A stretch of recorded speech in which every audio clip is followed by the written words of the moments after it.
coming from today? Tucson. I was meeting a client there. Just you in the car? Yes, sir. Why is that? Folks usually got passengers. You ain't got family with you? I'm on a business appointment alone. And you're a citizen? You got proof? You talk real smooth for a guy not telling me much. I'm a United States citizen. My passport and license are in my wallet. Let's see about that. Border Patrol agent Craig Sutton was known at his station for being aggressive with people he personally deemed worth watching. When he spotted a black man traveling alone with nothing but a bag and a calm expression, Sutton decided that was enough reason to stop him. He stepped directly in front of the man, demanded his documents, and made it clear he had the power to ruin his entire day without a single explanation. What Sutton had no idea about was that the man he was speaking to had a badge, a rank, and a legal team that was about to make his name known in every courtroom in the country. Before we go any further, comment where in the world you are watching from, and make sure to subscribe, because tomorrow's story is one you don't want to miss. It was a regular Thursday afternoon in August 2019 when Captain Raymond Shipman, 47 years old, pulled up to the Interior Border Patrol checkpoint on Interstate 19 in southern Arizona. He wasn't on duty. He wasn't chasing a case or following a lead. He was simply a man on personal travel, heading back after a quiet trip, wearing civilian clothes, carrying nothing but a bag and the kind of calm that comes from over 2 decades of doing one of the hardest jobs in America. Shipman had joined law enforcement at 25 years old and had spent 22 years working his way through the ranks of the Tucson Police Department. He hadn't been handed anything. Every promotion, every commendation, every stripe on his sleeve came from years of working difficult neighborhoods, managing high-pressure situations, and earning the respect of the people under his command. By the time he reached the rank of captain, he had supervised hundreds of officers and handled cases that most people never see outside of a documentary. He understood the law not just as a concept, but as something he had lived and enforced every single day of his adult life. On this afternoon, none of that was visible. There was no uniform, no badge clipped to his belt, no patrol car. He was just a black man in his late 40s, traveling alone through a checkpoint in Arizona. And for Agent Craig Sutton, that was apparently enough. Sutton had been stationed at the Interstate 19 checkpoint for 3 years. People who worked alongside him described his style as aggressive, particularly with certain travelers. He had a habit of extending stops beyond what the situation called for, asking questions that had nothing to do with border security, and using his authority as a pressure tool rather than a professional one. Complaints had been filed, supervisors had been made aware, and yet Sutton remained at that checkpoint, waving some cars through in seconds and pulling others into something that felt far less routine. When he saw Shipman's vehicle slow to a stop at the checkpoint lane, something shifted in him. He didn't wave him through. He didn't ask the standard question and move on. Instead, Sutton stepped away from his post and moved directly toward the driver's side window with an energy that had nothing to do with procedure. "Where are you coming from?" he asked. His tone wasn't curious, it was pointed. Shipman answered calmly. He told Sutton where he had been and where he was headed, a straightforward answer to a straightforward question. But Sutton wasn't satisfied. He followed up with another question, then another, each one pushing further than the last. He asked about the purpose of the trip, how long Shipman had been in the area, and whether there was anyone who could verify his story. The questions weren't standard. They were the kind of questions you ask when you've already decided something is wrong and you're just looking for the words to justify it. Shipman stayed composed. He had spent over 2 decades in rooms with people far more aggressive than this, and he knew how to hold himself steady when someone was trying to knock him off balance. But even with all that experience, something about this stop didn't sit right. The tone was off. The length of it was off. The way Sutton was looking at him, scanning him, studying him, felt less like law enforcement and more like something else entirely. What had started as a routine checkpoint stop was quietly becoming something much more serious. And neither man had said the word that was hanging in the air between them yet. But it was coming. What began as an uncomfortable stop at a checkpoint was about to turn into something that would shock every law enforcement professional who heard about it. Sutton wasn't done. In fact, he was just getting started. And the more Captain Shipman held his composure, the more determined Sutton seemed to become. Because for a man like Sutton, calm wasn't reassuring. It was suspicious. Sutton stepped back from the window and radioed for a secondary inspection. He didn't explain why. He didn't cite anything specific that Shipman had said or done. He simply made the call, and within minutes Shipman was being directed to pull his vehicle into the secondary inspection area, a covered bay off to the side of the main checkpoint lanes where vehicles were held for deeper scrutiny. People passing through the main lanes could see it. It was visible, it was public, and it was humiliating in the quiet way that only someone who has never been put in that position could fail to understand. Shipman pulled over as instructed. He was still calm. He stepped out of the vehicle when asked and stood with his hands visible, the way any experienced law enforcement officer would. He wasn't hostile. He wasn't argumentative. He was cooperative in the most complete sense of the word. But cooperation wasn't changing anything about how this was going. It was at this point that Shipman made a decision. He identified himself. He told Sutton clearly and directly that he was a police captain with the Tucson Police Department, that he was off-duty and traveling personally, and that he had his credentials with him. It was a reasonable thing to do. In most situations involving two people in law enforcement, that information would shift the entire tone of the conversation. A mutual recognition would settle in, the tension would drop, things would move forward professionally. That is not what happened. Sutton looked at him and continued as if Shipman hadn't said a word. He didn't ask to see the credentials right away. He didn't radio to verify. He simply kept going, asking more questions, moving around the vehicle, treating the stop like Shipman's identification meant nothing. To the people watching from the main lanes, it looked exactly like what it was. A black man being held at a checkpoint while an agent with a badge and a radio decided how long this was going to take. When Sutton finally did look at the credentials, his response was not what anyone trained in basic professional courtesy would recognize. He handled them slowly, studied them longer than necessary, and then set them aside without the acknowledgement they deserved. There was no "yes, sir," no shift in posture, no recognition of rank. Just more questions, more delays, more of the same pressure wrapped in the same tone. By this point, other agents had drifted into the area. The secondary bay was no longer just Sutton and Shipman. There were eyes on this now, and not one of those agents intervened. Not one of them stepped in to say that a decorated police captain with over 2 decades on the job had identified himself and deserved to be treated accordingly. They watched, and their silence was its own kind of statement. Shipman stood there in the heat of an Arizona afternoon, a 47-year-old man who had given his career to law enforcement, being treated like a person with something to hide. He had answered every question. He had provided his identification. He had remained calm through every minute of it. And still, Sutton kept him there. The detention had now stretched well beyond anything that could be explained by procedure or protocol. This was no longer about border security. It hadn't been about that for a while. What Sutton didn't realize in that moment, standing in that secondary bay, holding the credentials of a man he had decided not to believe, was that everything happening in that covered bay was being noted. The time, the questions, the way those credentials were handled, the silence of the agents who watched and said nothing. All of it was being filed away in the mind of a man who knew exactly what the law looked like when it was followed and exactly what it looked like when it wasn't. Captain Shipman wasn't just standing there. He was remembering everything. There is a moment in every situation like this one where the truth becomes impossible to ignore, where all the authority someone thought they had runs directly into something they cannot explain away or outlast. For Agent Craig Sutton, that moment arrived quietly, but it hit like a wall. A supervisor was called to the secondary bay. Whether it was routine or because someone nearby had grown uncomfortable with how long this was taking, the result was the same. A senior agent walked into that covered bay, looked at the situation in front of him, and asked for Shipman's credentials.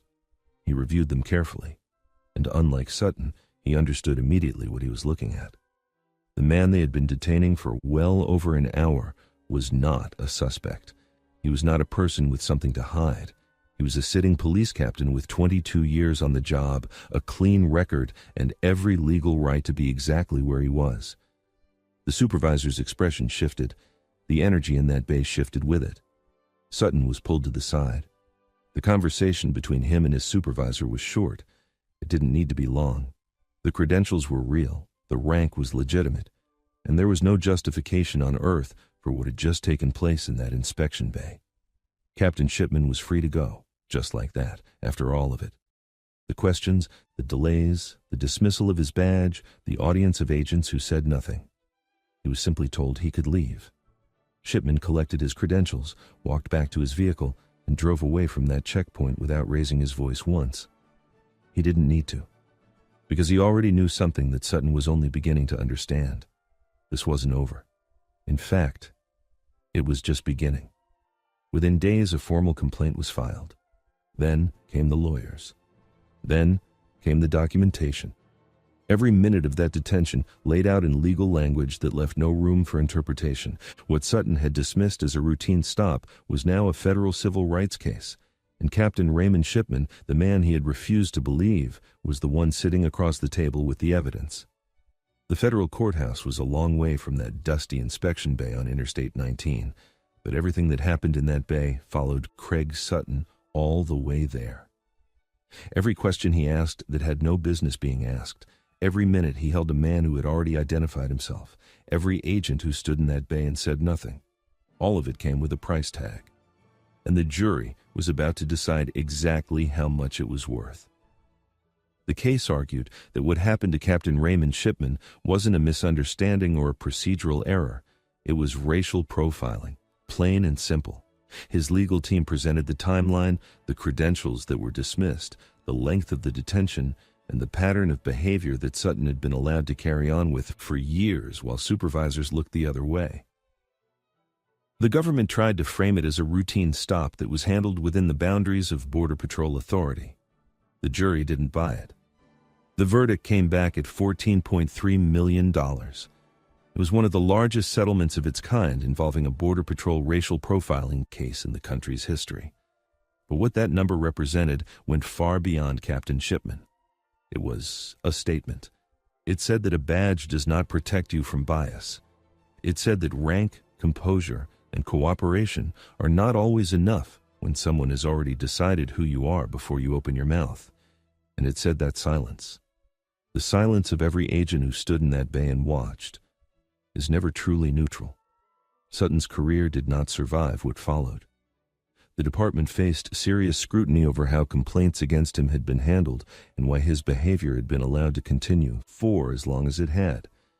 The checkpoint on Interstate 19 became a reference point in national conversations about racial profiling within federal law enforcement. As for Captain Raymond Shipman, he didn't walk away from law enforcement bitter. He walked away proven. 22 years of service had given him the tools to handle that afternoon with dignity, and the system, slow and imperfect as it is, had eventually delivered accountability. He was always who he said he was. It just cost $14.3 million to make one man believe it. Hey, what are you doing out here, huh? Where you from? You got papers on you, or are you just hanging out? I'm just standing here, sir. I'm from right here. Born in L.A. Yeah, you sure about that? What? Let me see some ID, something that says you're even supposed to be in this country. I'm a United States citizen. I'm also sergeant with the city police department. 2 ICE agents saw an Asian man and made an assumption that would define the rest of their careers. They stopped him, surrounded him, and made it clear they believed he didn't belong here. What they didn't know was that this man had spent over 2 decades in law enforcement, had trained to handle situations far more dangerous than this one, and was already building a case in his head that would end with a federal court handing him $14.1 million. Before we go any further, comment where in the world you are watching from, and make sure to subscribe, because tomorrow's story is one you don't want to miss. It was supposed to be a normal day off. No uniform, no badge on display, no radio crackling with emergency calls. Just a man running a simple errand in his own neighborhood, moving through his day the same way millions of Americans do without a second thought. That man was Stephen Liang, a 47-year-old police sergeant based in California, with over 22 years on the force. But Liang was not just any sergeant. He was a SWAT team leader, the kind of officer departments spend years building, the kind of man who trained for hostage situations, high-risk entries, and split-second decisions where the wrong call costs lives. He had spent more than 2 decades earning that position, proving himself in rooms and situations most people will never see the inside of. On this particular day, though, None of that was visible. He was in plain clothes, relaxed, just a man going about his life in the country he had spent his entire career serving. That was exactly the problem, at least in the eyes of the two ICE agents watching him. Agent Rick Moody and his partner had been working the area that day, and somewhere between their training and their assumptions, they made a decision that had nothing to do with evidence and everything to do with how Stephen Liang looked. Moody was not new to this work.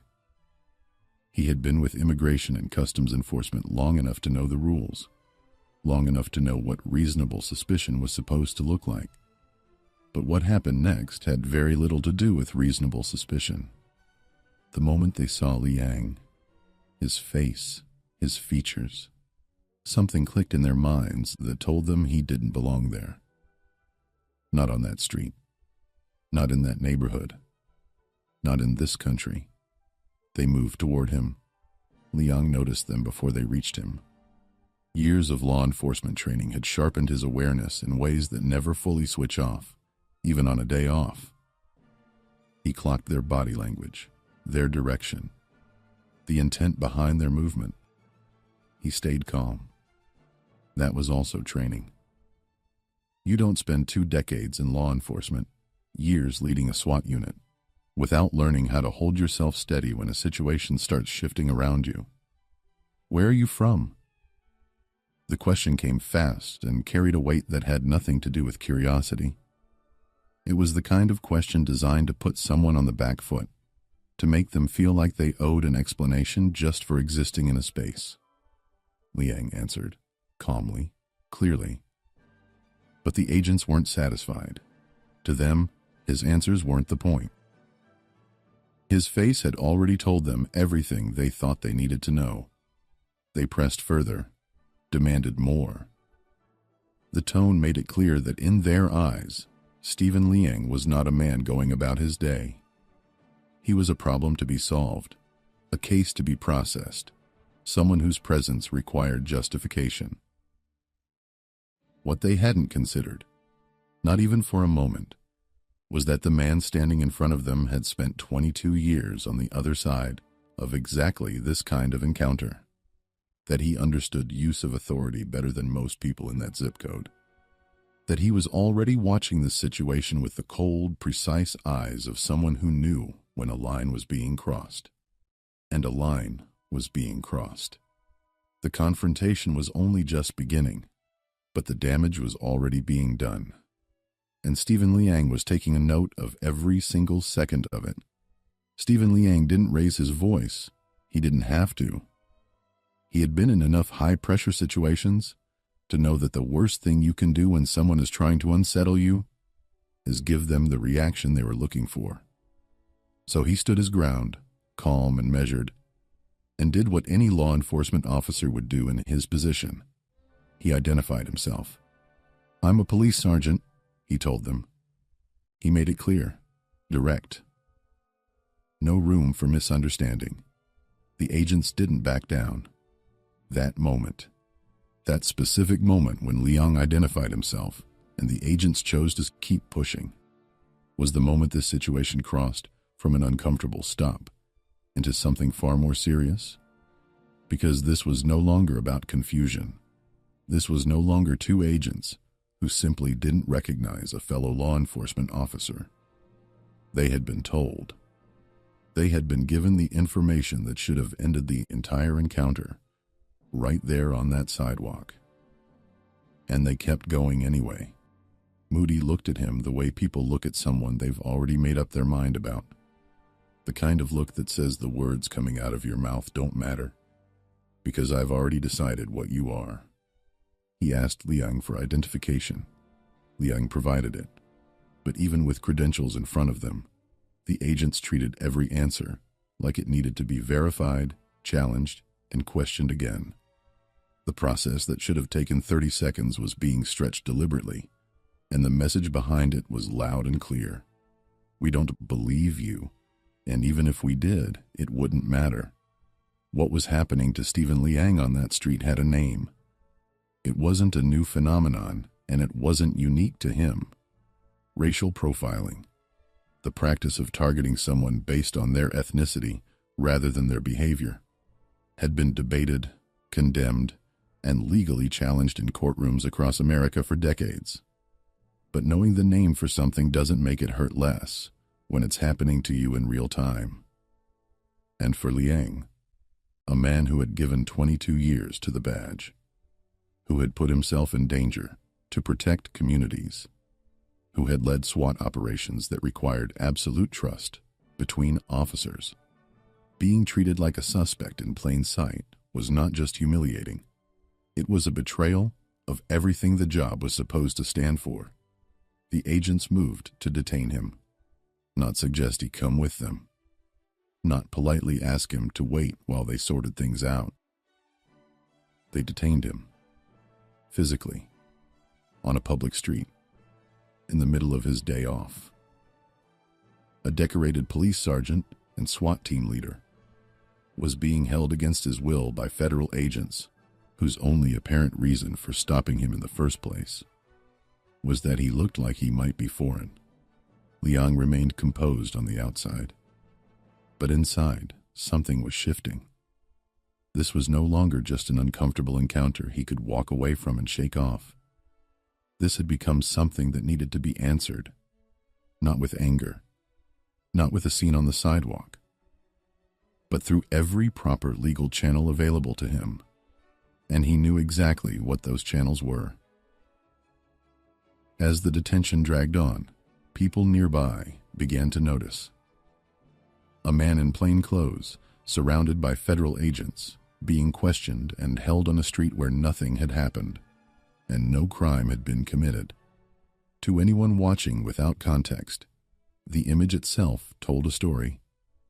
And in America, in 2023, that image carried enormous weight.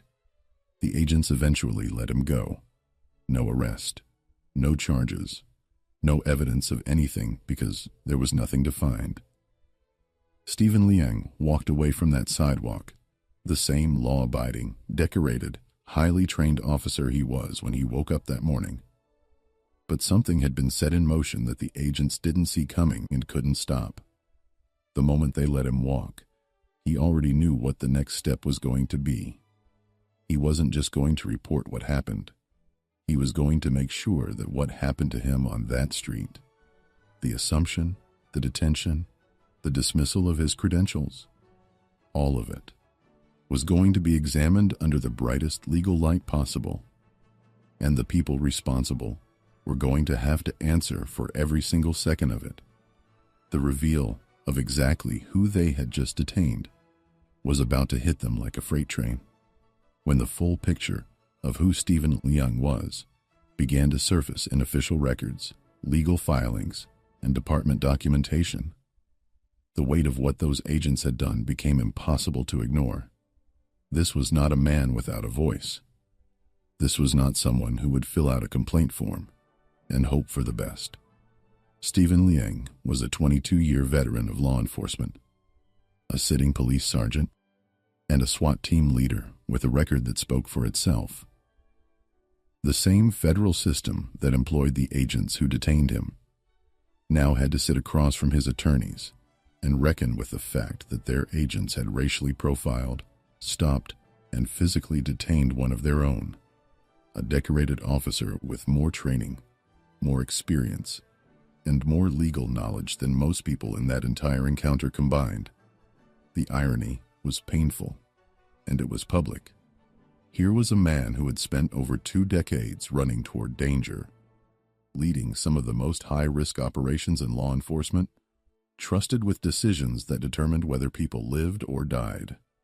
And 2 ICE agents had looked at his face and decided he didn't belong on an American sidewalk. They hadn't seen the badge behind the plainclothes. They hadn't considered the career behind the calm voice. They had seen his ethnicity and made a call. And that call was now sitting in the middle of a federal lawsuit. Liang's legal team laid it out clearly. What happened to him that day was not a misunderstanding. It was not a procedural error or an isolated lapse in judgment. It was racial profiling, documented, witnessed, and backed by the fact that even after Liang identified himself as a police sergeant and provided credentials, the agents continued the detention. That detail alone was devastating to any defense the agency could mount. The case was building, the evidence was solid, and the man at the center of it all had the patience, the discipline, and the legal standing to see it all the way through. The agents had stopped a man they thought had no power. They were about to find out exactly how wrong they were. The federal court didn't take long to see what had happened for exactly what it was. When all the evidence was laid out, when the timeline of that encounter was placed under legal scrutiny and examined piece by piece, the verdict came back with a clarity that left no room for debate. Stephen Liang was awarded $14.1 million in damages, one of the largest settlements of its kind in a racial profiling case, involving federal agents in recent American history. That number was not just compensation. It was a statement. It said that what happened on that sidewalk had a cost, that detaining a man because of his face, dismissing his credentials, and holding him against his will without cause was not a minor procedural mistake that could be quietly buried in an internal review. It was a violation of his rights, of his dignity, and of the very laws those agents were supposed to be enforcing. For Liang, the money was never the center of it. He had said as much publicly. What mattered to him was the acknowledgement, the legal record that would exist permanently, stating clearly that what was done to him was wrong. That a man with 22 years of service, a SWAT team leader who had given his career to protecting others, deserved to walk down a street in his own country without being treated like a suspect for the way he looked. The case also forced a wider conversation about how ICE conduct stops, about the assumptions federal agents carry into the field, about what racial profiling costs, not just the individuals it targets, but the institutions that allow it to happen, and the taxpayers who eventually foot the bill for the settlements that follow. Stephen Liang went back to his life, back to his department, back to the work he had never stopped believing in, even when the system failed him. That in itself said everything about the kind of man he was. The agents who stopped him that day had looked at his face and seen someone without power. What they got in return was a federal judgment, a $14.1 million lesson, and a permanent place in the record books as the people who made one of the most expensive assumptions in the history of American law enforcement. Some mistakes you don't get to walk away from. Where'd you get that dog? Looks like one of ours. You steal him off a cruiser? Sir, my name is Officer Nakia Jones, K-9 handler, 8 years with this department. This is Sultan, my partner. Yeah, that's cute. Step away from the animal. I'm on duty. Here's my ID and badge. On the evening of June 15th, 2020, Warrensville Heights police officer Matthew Janicki, badge number 437, spotted a black man walking a German Shepherd near East 174th Street and immediately radioed dispatch claiming possible theft of police property. He approached with his hand on his service weapon, demanding identification and insisting the dog was stolen from a K-9 unit, ignoring every attempt at explanation. Within minutes, Janicki had the man's hands behind his back, threatening felony charges for possession of what he called clearly illegal property. What Officer Janicki didn't know was that he'd just handcuffed his own colleague, Officer Nakia Jones, an 8-year veteran K-9 handler, and that his $25.1 million mistake was being recorded from 3 different angles. Before we go any further, comment where in the world you are watching from, and make sure to subscribe, because tomorrow's story is one you don't want to miss. The temperature had finally dropped to something comfortable that Tuesday evening when Nakia Jones decided to take Sultan out for their routine walk. At 34 years old, Jones had spent 8 years with the Warrensville Heights Police Department, the last 5 as one of their most decorated K-9 handlers. He'd trained Sultan from a pup, molding the German Shepherd into one of the sharpest narcotics detection dogs in Cuyahoga County. Together, They'd made over 200 successful busts, cleared dozens of crime scenes, and earned 3 commendations from the mayor's office. Off-duty, Jones preferred comfortable clothes, usually a hoodie and jeans, nothing that screamed cop. Sultan didn't need a uniform to know who was in charge. The dog moved with precision, heeling perfectly at Jones's left side as they walked the familiar route through the neighborhood where Jones had lived for the past 6 years. They were 2 blocks from home when the patrol car's headlights lit them up from behind. Jones glanced back, mildly curious but not concerned. He recognized the vehicle markings, the same Crown Victoria model he'd ridden in countless times. Sultan's ears perked up at the sound of the engine slowing, but the dog remained calm, trained to stay focused on his handler. Jones kept walking, assuming the officer was just passing through, or maybe heading to a call. Then the car pulled up alongside them, and through the passenger window, Jones saw Officer Matthew Janicki staring at Sultan with an expression that made Jones's stomach tighten. Janicki was relatively new to the evening shift, a transplant from day patrol, who'd been with the department for 6 years but rarely crossed paths with the K-9 unit. He had a reputation for being thorough, maybe too thorough. The kind of officer who wrote tickets for expired tags even when the driver was heading to the DMV. He'd grown up in Parma, a predominantly white suburb 20 minutes west, and transferred to Warrensville Heights after his brother-in-law recommended the department. His record was clean, no excessive force complaints, no disciplinary actions, just a steady pattern of by-the-book police work that occasionally tipped into overzealous territory. When he saw the black man in the hoodie walking the German Shepherd, something clicked in his mind that had nothing to do with facts and everything to do with assumptions. The patrol car door swung open, and Janicki stepped out, his right hand resting on his holster. In that casual but ready position officers learn in the academy. "Hey, hold up," he called out, his voice carrying the edge of someone who expected immediate compliance. Jones stopped and turned, Sultan automatically sitting at his side. "Evening, officer," Jones said calmly, already sensing where this might be heading but hoping he was wrong. Janicki approached slowly, his eyes locked on Sultan, studying the dog's build, the professional way it sat, the slight scarring on its front legs from a training exercise 2 years prior. "That's a nice dog," Janicki said, but there was no compliment in his tone.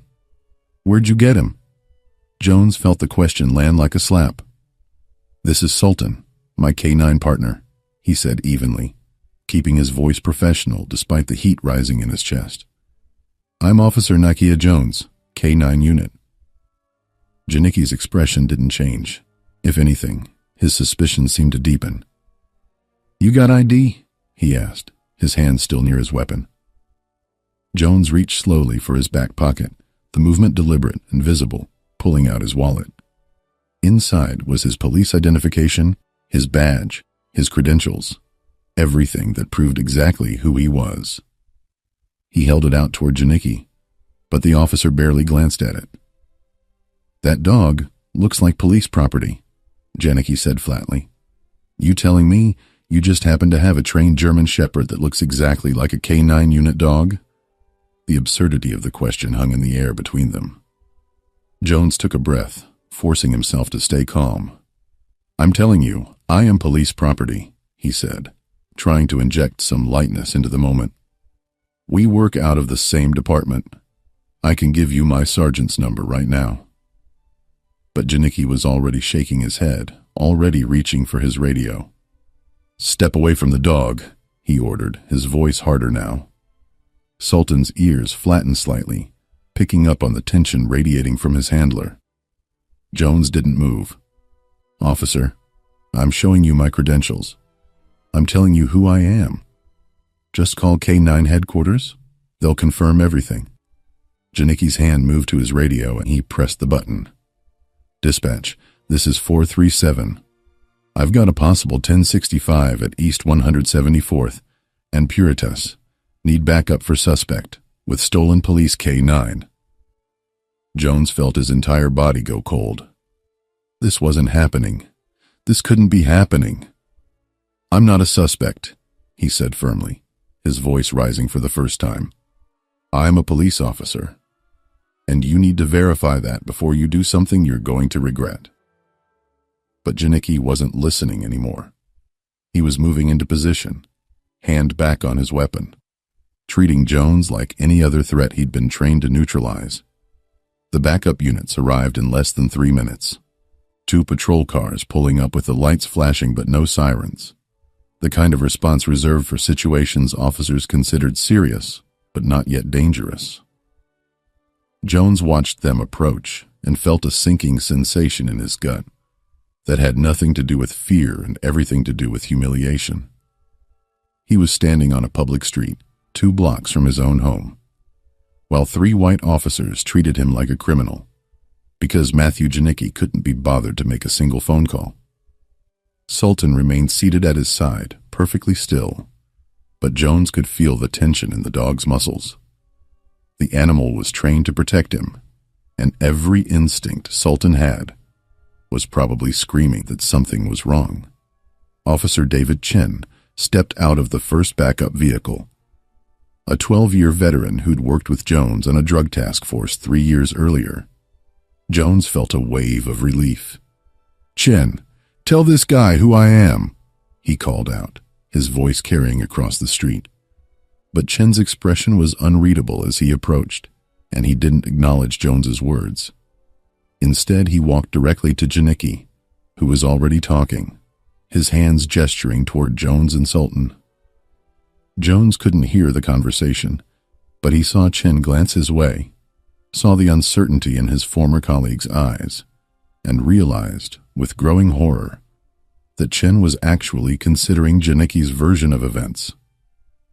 The third officer, a young woman Jones didn't recognize, positioned herself at an angle that gave her a clear line of sight to both Jones and the dog. Janicki walked back over with Chen beside him, and his posture had shifted from suspicious to openly hostile. "My partner here says he's never seen you before," Janicki said, jabbing a finger toward Chen. "So I'm going to need you to put your hands behind your back right now." Jones stared at Chen in disbelief. "You're joking," he said, but Chen wouldn't meet his eyes. "Dave, we worked the Martinez case together. You've seen me with Sultan a dozen times." Chen shifted his weight uncomfortably. "That was a while ago, man. I work nights now. I don't really see the K9 guys." It was a coward's answer, and they both knew it. Chen remembered him perfectly well, but he wasn't going to contradict another officer in the field, wasn't going to break that unspoken rule about backing your partner even when your partner was dead wrong. Jones felt the rage building in his chest, hot and dangerous. The kind of anger that could get a black man killed if he let it show. He forced his voice to stay level, forced his hands to remain visible and non-threatening. "I need you to call Sergeant Williams at K9 headquarters," he said slowly, enunciating each word. "His direct number is in the department directory. He will confirm my identity in 30 seconds. Janicki pulled out his handcuffs instead, the metal catching the streetlight as he moved closer. "Turn around and put your hands behind your back, or I will use force," he said. And there was something almost eager in his voice, like he wanted Jones to resist, wanted an excuse to escalate this further. By now, a small crowd had gathered on the sidewalk across the street. Jones could see phones raised, cameras recording, and he felt a twisted sense of gratitude that at least this humiliation would be documented. An elderly black woman he recognized from church stood on her porch with her hand over her mouth. 2 teenage boys sat on their bikes, watching with wide eyes. A white couple walking their dog had stopped to stare, their expressions a mix of curiosity and discomfort. Jones knew how this looked. He knew what story these videos would tell if he ended up shot on this sidewalk. Just another black man who didn't comply. Another hashtag, another body. He turned around slowly and placed his hands behind his back. The handcuffs clicked shut, tight enough to bite into his wrists. Sultan stood up immediately, a low whine escaping from his throat, and the young female officer drew her weapon. "Control your dog," she shouted, her voice cracking with nervousness. Jones felt ice run through his veins. "He's not my dog to control right now. He's a trained police K9 reacting to his handler being detained," he said urgently. "He's not going to attack anyone, but you need to holster your weapon before he perceives you as a threat." The woman didn't lower her gun. Sultan's whining grew louder, his body language shifting from confused to distressed. Janicki grabbed Jones by the arm and started walking him toward the patrol car. But Sultan moved to follow, staying close to Jones like he'd been trained to do. "Somebody secure that animal," Janicki barked, and Chen moved forward with a catch pole, the kind animal control uses for aggressive strays. Jones stopped walking, forcing Janicki to stop with him. "If you come at him with that pole, he will defend himself," Jones said, his voice tight. "He's a $70,000 police dog with bite training. You put that thing near him, and this situation becomes a nightmare for everyone." Chen hesitated, the pole lowering slightly. For a moment, Jones thought reason might prevail. Then Janicki shoved Jones forward, hard enough to make him stumble. "I don't care if that dog cost $1 million. You don't get to tell us how to do our job, pal," he said. Jones caught his balance, his shoulders screaming from the awkward position of his handcuffed arms. "My wallet is in my back right pocket," he said, abandoning any pretense of pride now. "My police ID is inside. My badge number is 8427. I have been with this department for 8 years. Everything I'm telling you can be verified in less time than this conversation is taking." Janicki reached into Jones's pocket and pulled out the wallet, flipping it open. Jones watched his face, waiting for the recognition to dawn, waiting for the apology that would surely come.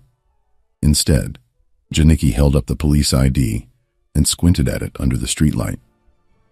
"This could be fake," he said dismissively. "You can buy these online." Chen had moved closer to Sultan now, the catch pole still in his hands, and the dog was watching him with laser focus, his training warring with his instinct to protect Jones. The crowd across the street had grown larger, more phones out, more witnesses to this spectacular display of incompetence and racial profiling playing out in real time. Jones could hear someone shouting, "That's messed up," and another voice yelling, "Let him go." But the officers ignored them all.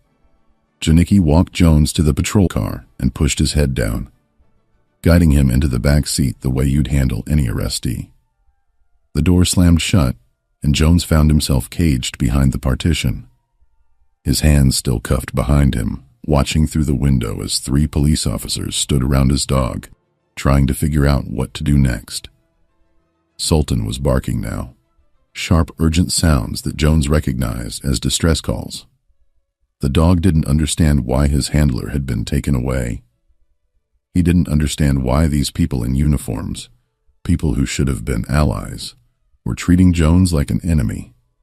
Through the car window, Jones saw Janicki on his radio again, probably calling animal control or trying to reach a K9 supervisor, now that he actually had a logistical problem on his hands. Chen was keeping his distance from Sultan, apparently having second thoughts about the catch-pole approach.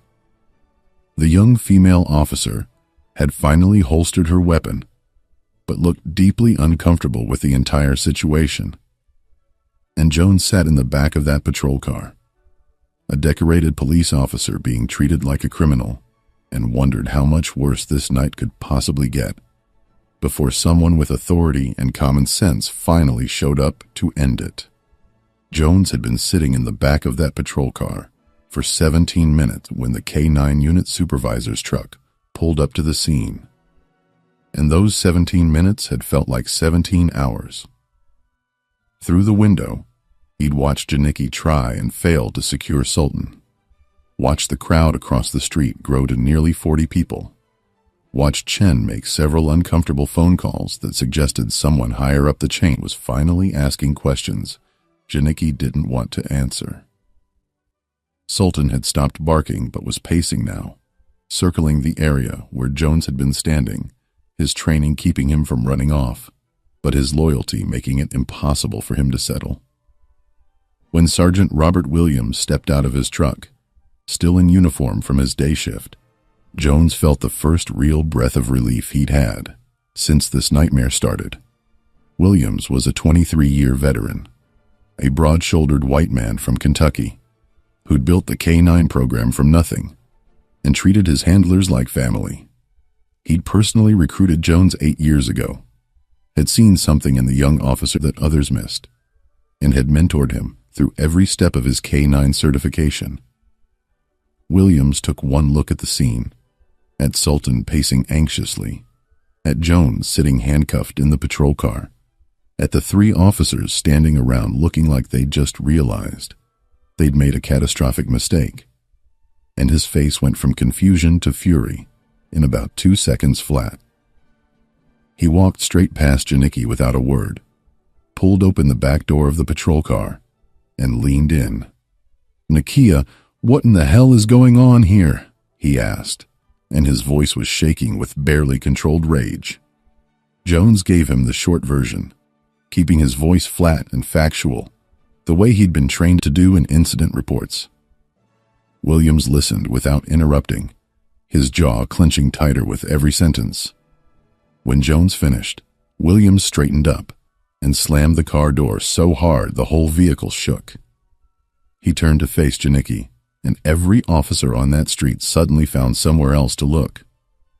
"Badge number," Williams demanded, his voice cutting through the evening air like a knife. Janicki pulled himself up straighter, trying to maintain some authority. 437, sir, but I don't report to you." Williams took a step closer, close enough that Janicki had to tilt his head back slightly to maintain eye contact.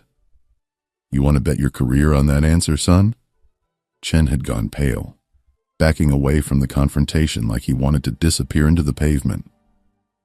The young female officer was staring at her boots, her hands clasped behind her back. Williams pointed at Jones in the patrol car. "That man is Officer Nakia Jones, K-9 handler, badge 8427. That dog is Sultan, a certified narcotics detection K-9, assigned to Officer Jones for the past 5 years. They have made over 200 arrests together and recovered more drugs than your entire shift has found in the last 6 months combined." Janicki's face had started to lose color, but he wasn't backing down. He didn't identify himself properly, he said, and Jones could hear the defensiveness creeping into his voice. He looked suspicious, walking a police dog in civilian clothes. Williams turned to Chen. "Did Officer Jones present his police identification?" Chen nodded reluctantly. "He showed us a police ID. Yes, sir." Williams turned back to Janicki. "And you didn't verify it how exactly?" The question hung in the air, and Janicki had no good answer. "It could have been fake," he finally said, but even he seemed to realize how weak that sounded. Williams pulled out his phone and made a call, putting it on speaker. The phone rang twice before a woman's voice answered.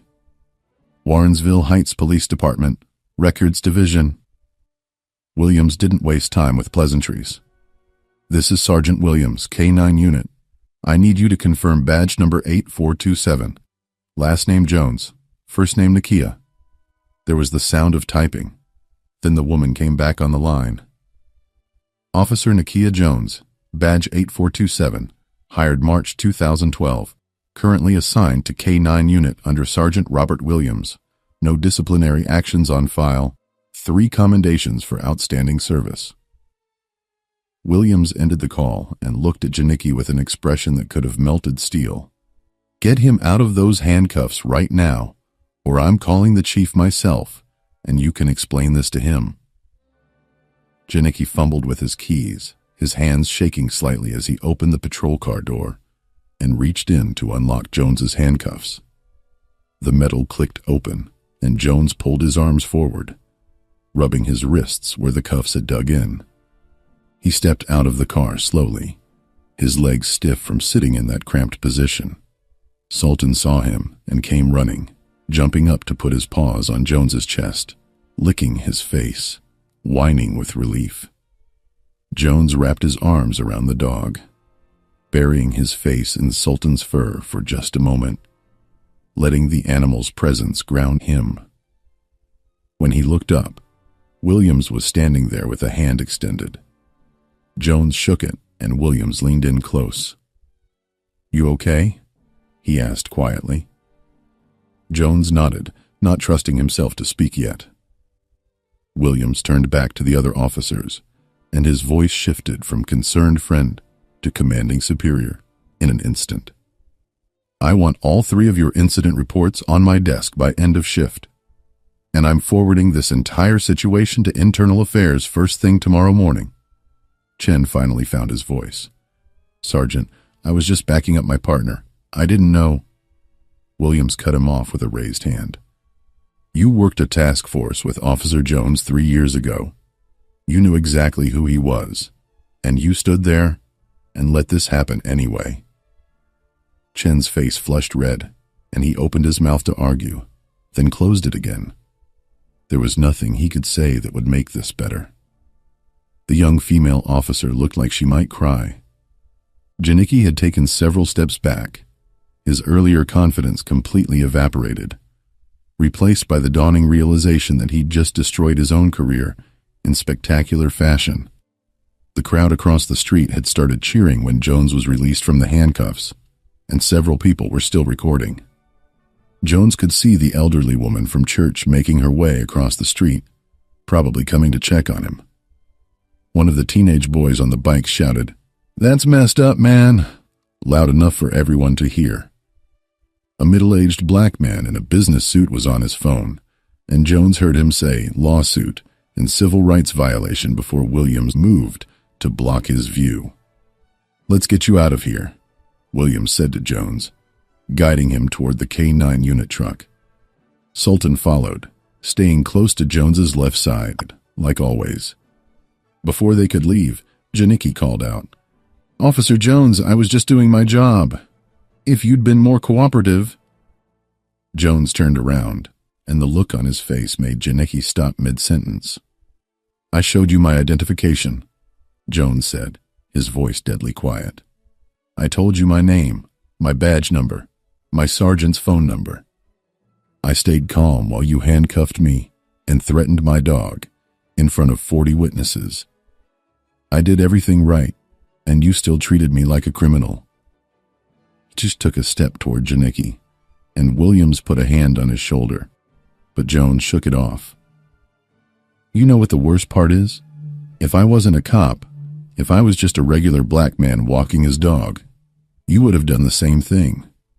And there would be no Sergeant Williams to call, no badge to verify, no consequences for you at all." Janicki had no response to that. He stood there looking small and exposed under the streetlights, while Jones climbed into Williams's truck, Sultan jumping in beside him.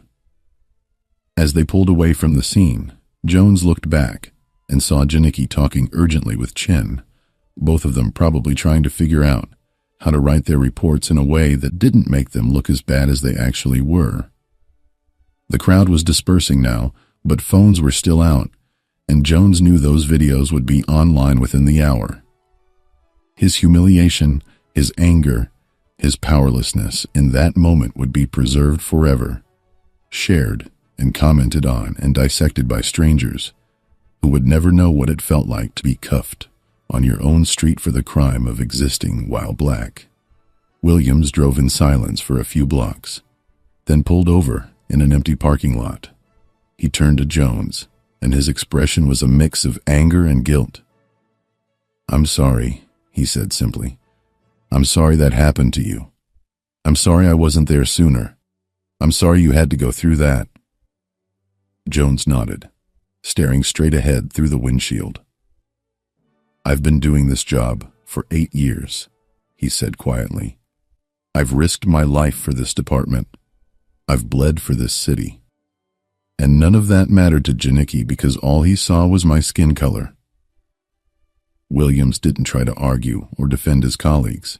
He just sat there, letting Jones process what had happened, letting the weight of that truth settle between them. Jones didn't sleep that night. He sat in his living room with Sultan at his feet, watching the videos spread across social media like wildfire. By morning, local news stations were calling. By noon, civil rights attorneys from 3 different firms had reached out, offering representation. Jones hired Benjamin Crump's associate, a sharp woman named Patricia Moore, who specialized in police misconduct cases. She took one look at the body camera footage, the witness videos, and Jones's spotless record, and told him this was the clearest case of racial profiling she'd seen in 15 years of practice. The lawsuit was filed 6 weeks later, naming Officer Matthew Janicki, the Warrensville Heights Police Department, and the city itself. Jones wasn't asking for an apology anymore.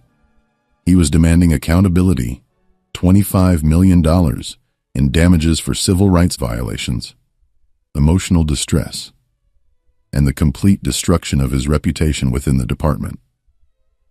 Internal Affairs cleared Janicki of criminal wrongdoing, but recommended termination for failure to follow basic verification procedures. Janicki resigned before he could be fired, releasing a statement saying he'd been following his training and protecting the community. Chen received a written reprimand and requested a transfer. The young female officer left law enforcement entirely 3 months later. The trial lasted 8 days.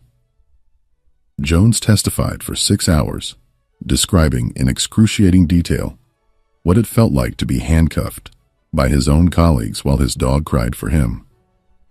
The jury of 7 women and 5 men deliberated for less than 4 hours.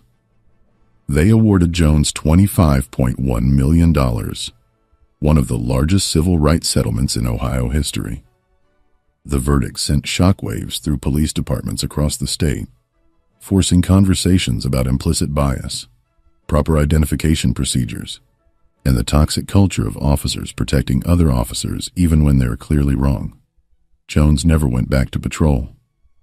He took the settlement, retired from the force at 35, and started a nonprofit training program teaching de-escalation techniques and racial bias awareness to law enforcement agencies nationwide.